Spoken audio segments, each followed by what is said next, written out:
Hello everyone, welcome to my channel. Today we will learn about what is a need assessment meeting.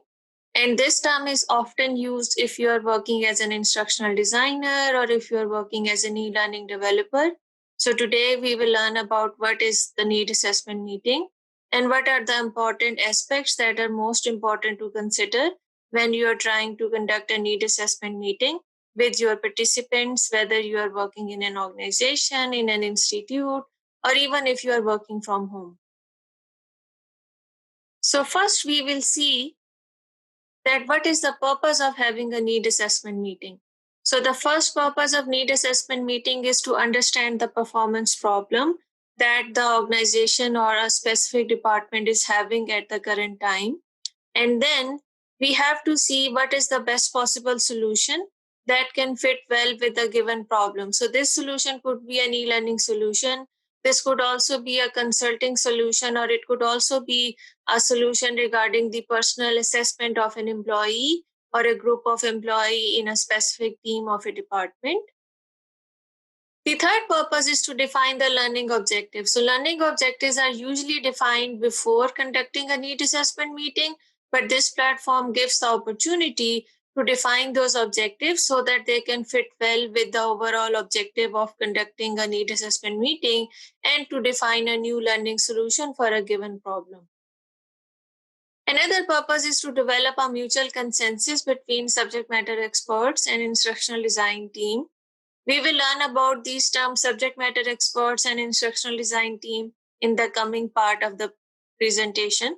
But for now, we will just focus upon the term mutual consensus. So mutual consensus basically means that both the parties, they agree that what is the problem that is being faced by an organization or a specific department and what could be the possible solution of that problem. But the good idea is always to make sure that you have the available resources, and by resources, it is the time, the investment, the effort, and how much potential the instructional design can put, keeping in mind that they also have other projects that they have to work on besides the new project. The potential participants include subject matter experts, and subject matter experts are the resources who are specialized in a specific discipline.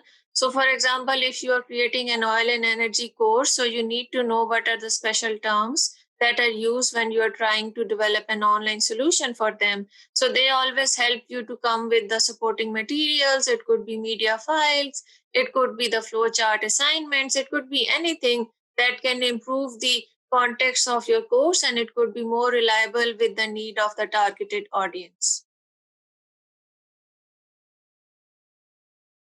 Then comes instructional designers. So instructional designers are basically the resources who understand your performance problem and then define a solution that best fits with the need of the subject matter experts, what they are looking for, and what also fits with the given resources that have been provided to the instructional designer team. Next, we have the mode of delivery. So mode of delivery is basically you have the option to conduct a face-to-face meeting, an online meeting, and a hybrid meeting. In the current times, most of the meetings are being conducted online, but we will look at all the three types so that my learners can understand the basics and the differences between these three. So now we are going to see what are the requirements for a face-to-face meeting. The first one is that you need to schedule a meeting room. So when you get the consensus that you are going to have a face-to-face meeting, so the first step is you need to allocate a meeting room. So that basically means that you need to book a room so that you and your participants can attend the meeting in a safe and in an already pre-decided environment. The second is to send meeting invites to all participants. So it could be either via phone or it could be via email. And it's always a good idea to send an email because in that way you have a record that you have sent a meeting invite to all the participants. The third thing is that you need to compile talking points or presentation material so that the audience can understand that what you want to convey during the meeting. So for example, if you understand that you need some more supporting materials, you can include that point in your talking points, or you can include such material in your presentation material that can also give some visual insight that what is the requirement and how can you relate it with the need of developing an online solution for a given performance problem. The next is to practice active listening. So by that, I mean that when you are in a meeting, try to understand what the subject matter experts are trying to convey. What do they really need? Sometimes what they write in an email may be different than what they're trying to say in a conversation. So trying to understand between the lines is a very good thing that as an instructional designer you need to do. And vice versa, if you are a subject matter expert, so it is also very helpful because you know that you need a solution, but it is always a good idea to understand that what are the limitations and time frame that the instructional design department has. So I think it's a mutually win-win situation that if you are a good listener and you try to empathize and you try to understand that what could be the possible fit for a given performance problem. Next comes the requirements for online meeting.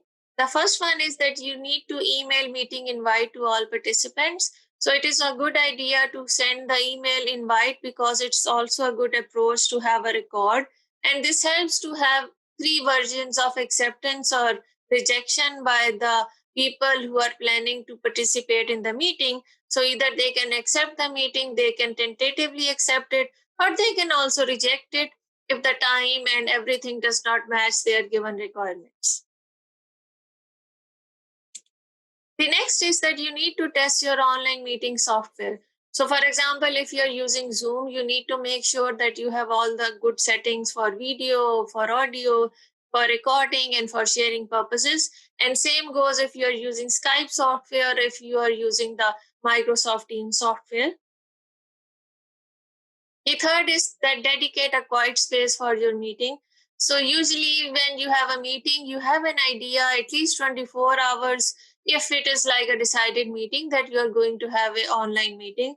So it's always a good idea that you dedicate some time that you are going to have a meeting. And if you are living with other members, then you need to communicate that too, so that they can also understand that you have some time that you need to work on your work project, or you need some dedicated quiet time. By this time, we have an understanding about who are the potential participants of a need assessment meeting, what is the purpose of having a need assessment meeting, and what are the requirements for online and for the face-to-face meeting.